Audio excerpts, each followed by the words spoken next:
Alright guys, so I'm just out here in my garage. I'm testing out the Unimog, the rock and roll Tamiya Wheelie build. Not going to do anything spectacular for you here because it's not the first run video. Basically, I've been having issues with, since I finished it, with it driving. It was always going full throttle no matter what I did. And so I was trying out this Spectrum DX3S controller with it, which is what I picked up off of Facebook. Got a great deal on it with a bunch of receivers, and so I was excited about it, but I was having issues. Anytime I'd hit the throttle, it would want to go full throttle. There was no slow crawl. I couldn't get it to do this. It would basically stutter, and then it would just like go full blast. So it was like grinding the gears in there, and it just was terrible. So I paired it, or I bound it with my DX4R, and it worked just fine. So I knew something was wrong with the controller, and so I wanted to go in and reset it, because what I'd done is, and it was probably stupid, is I went in and I took one of the models and I just renamed it, and so the settings from that were probably carried over. And even though I adjusted the throttle for the ESC, it wasn't working, and so I went into the manual online, and there was a whole lot more settings than this. And so I finally found under system that he had the list set to standard. And the second I moved it to expert, I got everything that I was looking for in this controller here. And so I just went in and I reset this model that I was using for the Unimog. And now I've got a nice slow creep and crawl, lots of control. And so I'm really excited about that. I will just quickly take off the body here, and I'll also show you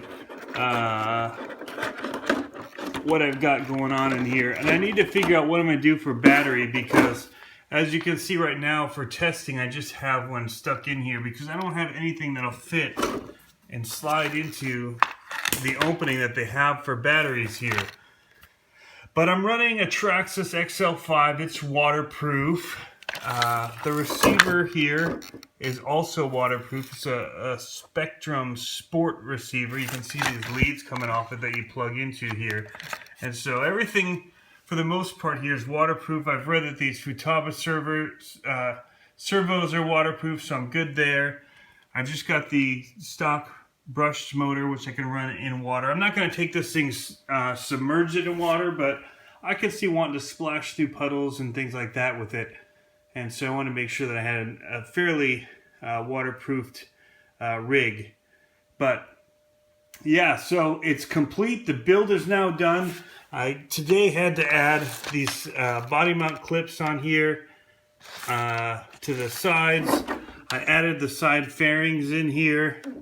The lights, I don't have the LEDs for it yet, but I put all the mounting hardware in the front and in the rear. And so it took me about an hour to do that. I didn't think it was worth doing a video. I should also show, I put a few decals on the back.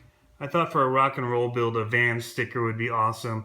So I've got the Tamiya sticker here on the front, and then one of their exact springs that came in the kit. And then in the front windshield, I did put the Unimog decal up at the top of the windshield.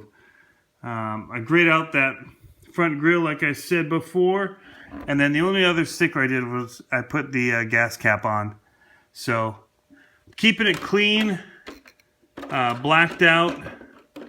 I've been toying with the idea of putting the First Order Rebels stickers on the side door panels, because it's kind of a black and red.